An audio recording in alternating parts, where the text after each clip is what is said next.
मिट्टी की ढेरी जैसे रब्बा, लहरों में मिलके खो जाए, वैसी ही जात मेरी तन्हा, गैरों में नुमान? आके खो जाए।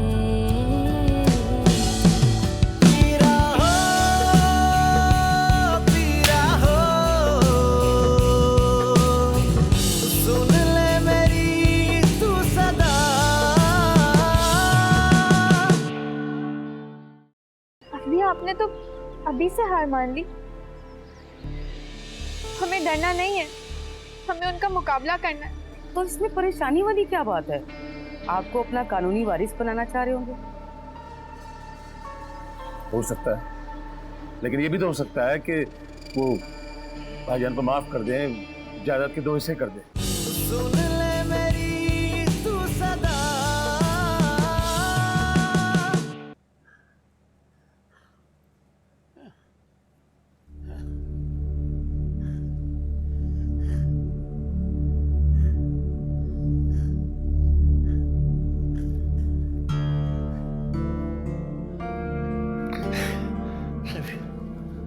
सफिया, सफिया,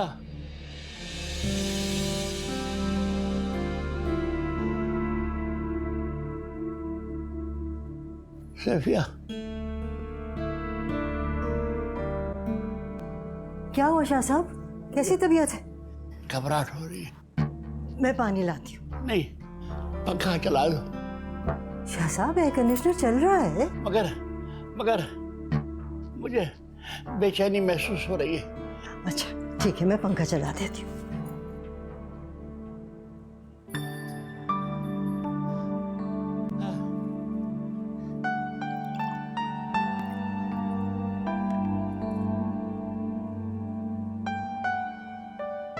आराम से, संभल के। हाँ हाँ।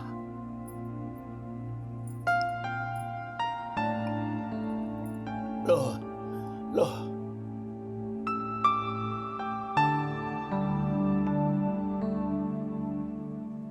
ठीक तो है? हाँ, एक अजीब सी बेचैनी महसूस हो रही है। मैं नौफिल को बुलाती हूँ।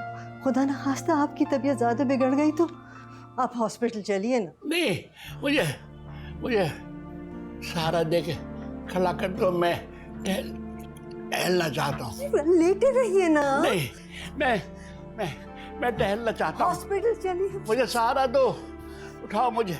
मेरी स्टिक दो। ये लीजिए।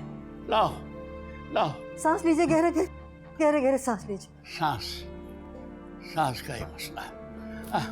यारो, छोड़ दो मुझे, छोड़ दो। बिस्मिल्लाह। आराम से। हाँ, छोड़ दो। अरे कुछ तो बताइए शाह साहब, क्या हो रहा है आपको? सांस आ रहा है सही? कुछ नहीं हो रहा, ठीक हूँ मैं। कहाँ ठीक है आप? कुछ तो बोलिए शाह साहब, कुछ तो बताइए।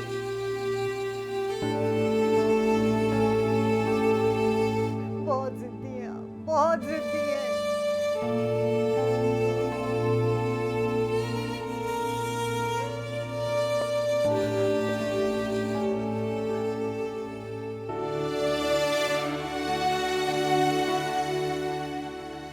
सफिया,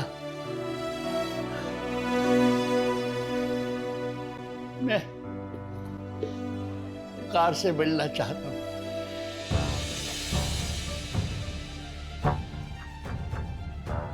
आप वकार से मिलना चाहते हैं? हाँ, एक दफा मैं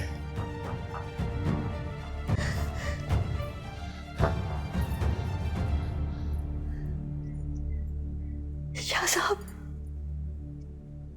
मुझे यकीन नहीं आ रहा, आपने वकार को माफ कर दिया। हाँ सफिया, मैं अपने सीने पर ये बोझ लेकर नहीं जाना चाहता।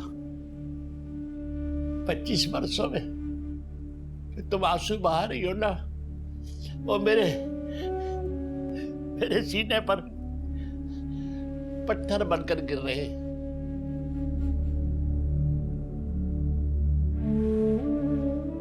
मरने से पहले मैं ये खुशी तुम्हें देकर जाना चाहता हूँ। शाह साहब कैसी बातें कर रहे हैं आप?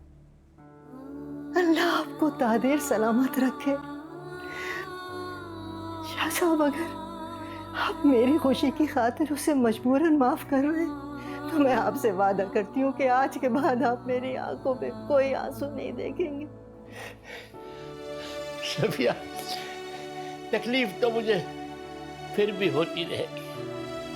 तुम अगर आंसू नहीं भी बहाओगी ना, तो ये दुख तुम अंदर ही अंदर पालती रहोगी।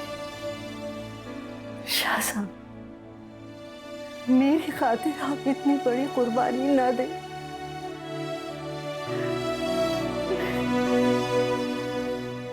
आपको किसी के सामने झुकता हुआ नहीं देख सकती, कभी नहीं। सफिया, मुझे याद है तुमने एक दफा कहा था कि दिल को अगर इत्मीनान हो तो दिमाग को तक़वियत मिलती है। याद है?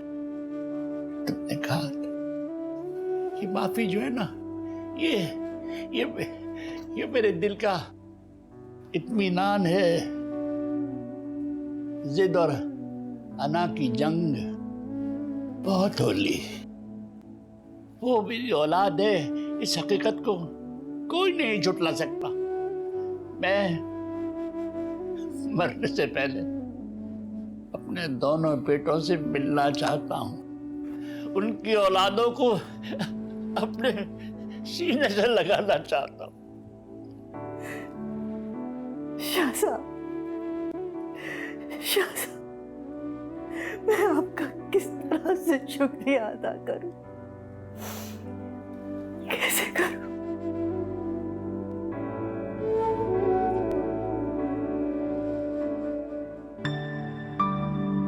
हाँ,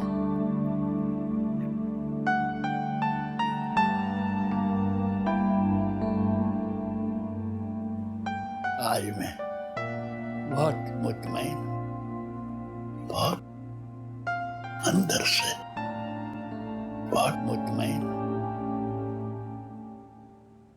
उठाओ फोन।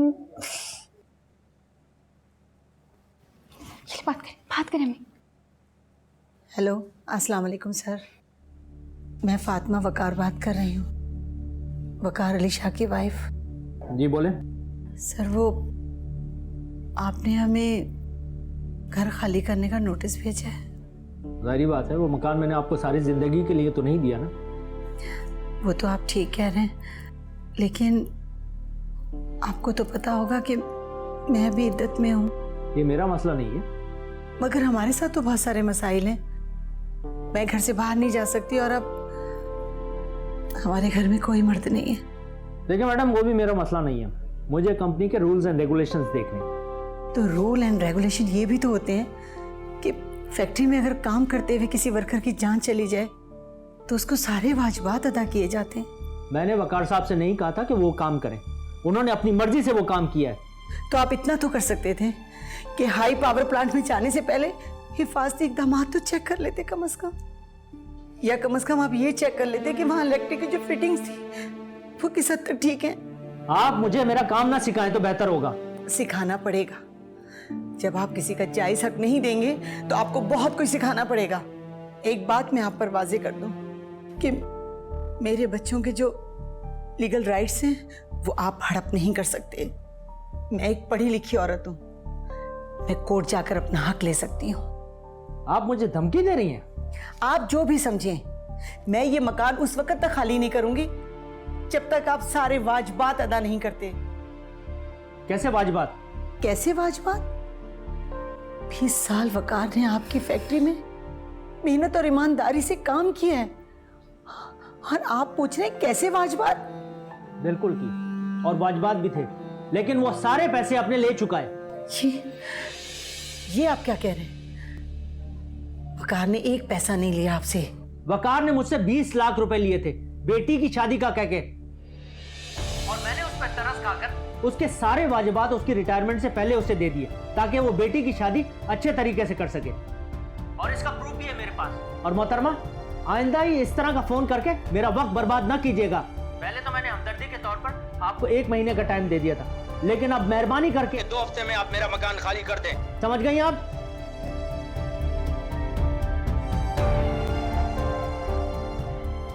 दो हफ्ते? अरे नायला जी, वो वासिफ कहाँ है? वो तो चले गए। चले गए? अरे अभी तो मैंने उसे देखा था। जी, वो कोई फाइल लेने के लिए आए थे, लेकर चले गए। असल में आजकल फैक्ट्री में काम भी बहुत ज़्यादा है ना, तो कई दिन से गए भी नहीं थे। क्या बात है दादी जान, बहुत खुश नजर आ रही हैं। हाँ बेटा, मैं बहुत खुश हूँ। आज मेरी जिंदगी की सबसे बड़ी मुराद पूरी हो गई। क्या दादा जान ने ताया को माफ कर दिया? है? तुम्हें कैसे पता?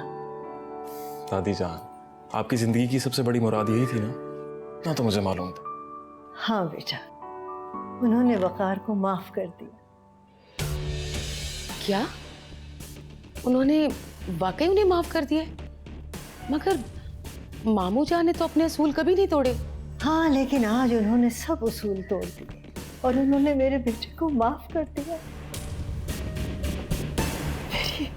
मेरी दुआएं रंग ले आई। दादी जान, ये बहुत खुशी की बात है, आपको बहुत बहुत मुबारक हो। बेटा तुम वासिफ को ज़रा फ़ोन तो मिलाओ, उसे वकार के ऑफिस का पता है। उससे कहना कि शाह साहब उससे मिलना चाहते हैं।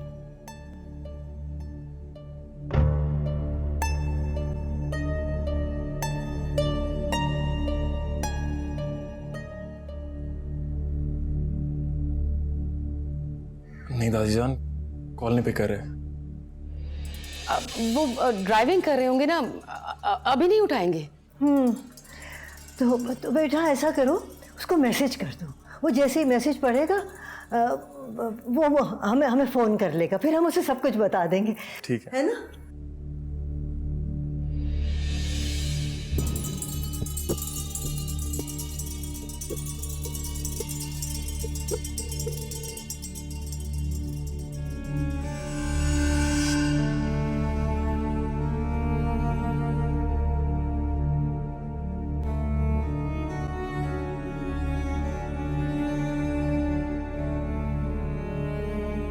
क्या हुआ अम्मी?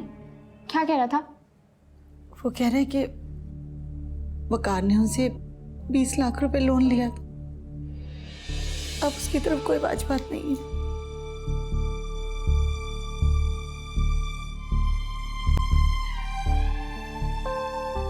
झूठा, मक्कार, बेईमान इंसान।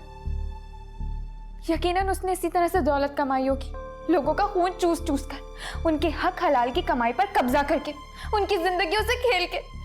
मैं आपसे कह दे रही हूँ अम्मी, और आप ही तुम भी सुन लो, मैं नहीं छोड़ने वाली इसे। मैं हर हाल में कल कोर्ट जाऊंगी, चाहे मुझे कुछ भी करना पड़े। नहीं बेटा, ये सब इतना आसान नहीं है। तो क्या मतलब है आपका अम्मी? उसके लगाए हुए झूठे इल्जामात को कबूल कर लें, हम झुक जाएं उसके आगे? नहीं अम्मी, मैं तो हरगिज नहीं चुप बैठने वाली। उसने हम पर नहीं, हमारे नेक और शरीफ बाबा पर इल्जाम लगाया है, जिसने जिंदगी भर उसके कारोबार को तरक्की दी, मेहनत कर करके, और उसी कारोबार की वजह से अपनी जान दे दी। उसने मेरे बाबा की उम्र भर की रियाजत पर दाग लगाने की कोशिश की है। मैं किसी सूरत चुप नहीं बैठूंगी।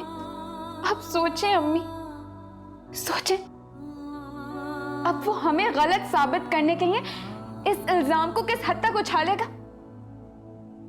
क्या आप ये बर्दाश्त कर सकती हैं कि मेरे मरहूम बाबा की इज्जत पे कोई इस तरह से दाग लगाए और हम चुप करके बैठ जाएं? बिल्कुल ठीक कह रही है मोमना अम्मी, अब हमें भी चुप नहीं रहना चाहिए। ऐसे तो उनकी सारी चालें कामयाब हो जाएंगी अम्मी। और बाबा ने हमें इसलिए तालीम नहीं दिलाई थी कि उनके खिलाफ उठने वाली आवाज को हम दबा ना सके, उनके उनके लगाए हुए इल्जामों को हटा ना सके, उनकी दिफा ना कर सके हम। मगर हम कर भी क्या सकते हैं बेटा?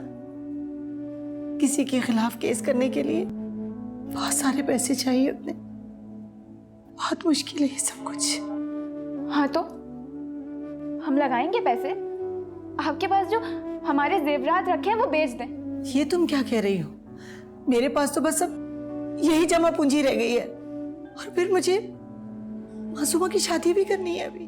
तो अम्मी, जरूरी तो नहीं कि शादी धूमधाम से हो और जेवरात भी दिए जाएं। और वैसे भी खालदा आंटी तो आपको हमेशा से कहती आई हैं कि उन्हें कुछ नहीं चाहिए, और इस वक्त वैसे भी मेरे बाबा की इज्जत से बढ़कर मेरे लिए कुछ नहीं है। आप बेच दें, आप सारे जेवरात बेच दें। अभी हम कल ही एक वकील के पास जाएंगे और तौकीर साहब पर केस करेंगे। कल नहीं, आज। हमें आज ही कुछ करना होगा, क्योंकि उस बदबख्त इंसान ने हमें 2 हफ्ते का टाइम दिया। 2 हफ्ते में हमें घर खाली करना होगा। उससे पहले कुछ ना कुछ तो करना होगा ना। अगर हम आज ही वकील से बात कर लेते तो कल तक वो अदालत से हमें स्टे ऑर्डर ले देगा। मगर बेटा, आज के आज जेवरात कैसे बिक सकते हैं? अम्मी, आज जेवरात बेचना जरूरी नहीं है। हमारे पास घर में 8-10 हज़ार रुपए तो रखे होंगे ना। हम उसे एडवांस के तौर पे वही दे देंगे। ठीक है, मगर पहले मैं खालदा भाभी और तारिक भाई से बात करूंगी। हाँ तो ठीक है ना, आप अभी फोन करें और अभी बात करेंगी आप। ये ले अम्मी, अभी बात करें आप, करें ना बात।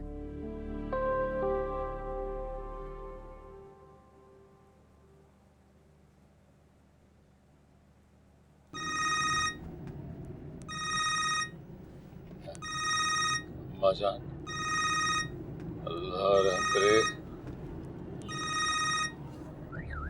जी अस्सलाम वालेकुम अम्मा जान। मैंने तुम्हें फ़ोन इसलिए किया था कि बेटे, कैसे बताऊं तुमको, तुम्हें एक बहुत ही बड़ी खुशखबरी सुनानी है। खुशखबरी? कैसी खुशखबरी अम्मा जान? क्या बताऊं तुमको बेटा, तुम्हारे अब्बा ने वकार को माफ कर दिया और उससे मिलना चाहते हैं। क्या? हाँ अम्मा जान, मैं रास्ते में कार ड्राइव कर रहा हूँ, बस घर पहुँचने वाला हूँ। घर आता हूँ तो फिर आपसे बात करता हूँ तफसील से। अच्छा, बस फौरन आ जाओ बेटे, जल्दी से आओ, मुझसे इंतजार नहीं होगा।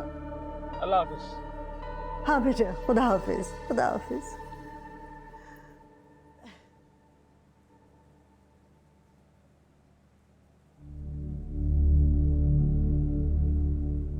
अब्बा ने भैया को माफ कर दिया?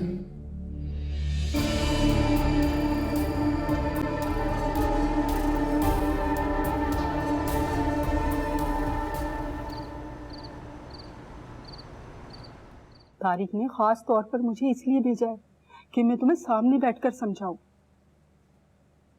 अब देखो ना, तुम केस करने के लिए बच्चियों के जेवरात बेचोगी, फिर भी अगर फैसला तुम्हारे हक में ना हुआ तो रही सही पूंजी भी जाएगी। अरे इन बड़े लोगों की पहुंच ऊपर तक होती है, वो जज को पैसा खिलाकर केस अपने नाम करा लेगा। ये उसके लिए मुश्किल नहीं होगा। आप ही बताए ना भाभी, फिर मैं क्या करूं? 2 हफ्ते का टाइम दिया था उसने, वक्त इतनी तेजी से गुजर रहा है। मैं जानती हूँ, सब जानती हूँ, मगर तारिक कह रहे थे कि तुम एक बार बॉस से मिलकर देखो और उन्हें समझाने की कोशिश करो कि अगर उन्होंने केस किया तो इसमें उनकी और उनकी कंपनी की भी बदनामी हो सकती है। हो सकता है कि ये सुनकर वो मान जाएं और वाजबात के बदले में तुम्हें रहने के लिए ये मकान दे दें। इसी तरह मसला हल हो सकता है, इसमें तुम दोनों का फायदा है। तुम्हें रहने के लिए मकान मिल जाएगा और तुम अदालत के धक्के खाने से भी बच जाओगी। अब देखो ना, यहाँ इस तरह के केसेस सालों चलते हैं और लाखों का खर्चा आता है, और अगर केस हार गए तो सरमाया और वक्त बर्बाद हुआ। शायद आप ठीक कह रही हैं भाभी। शायद नहीं, मैं यकीनन ठीक कह रही हूँ। इन बड़े लोगों की दुश्मनी भी ठीक नहीं होती। तुम्हारे साथ 2 जवान बच्चियां हैं, उनका सोचो। कुछ ना होने से कुछ होना बेहतर है। पैसा ना सही, मकान तो मिल जाएगा, तुम्हारा एक बड़ा मसला हल हो जाएगा। बस कल सुबह तुम मोमना को साथ लेकर चली जाओ, वो थोड़ी बोल्ड है और इद्दत के दौरान इस तरह के इंतहाई जरूरी कामों के लिए निकला जा सकता है, मगर दिन की रोशनी और शरई पर्दे के साथ।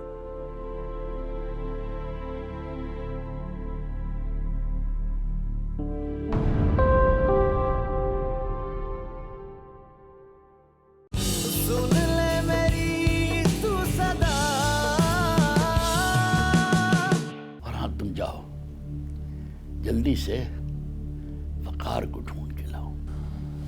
जी। जाहिर है मोमानी जान जो हर वक्त समझाती रहती है उन्हें, कभी तो असर होना ही था। मगर अब आप क्या करेंगे वासिफ?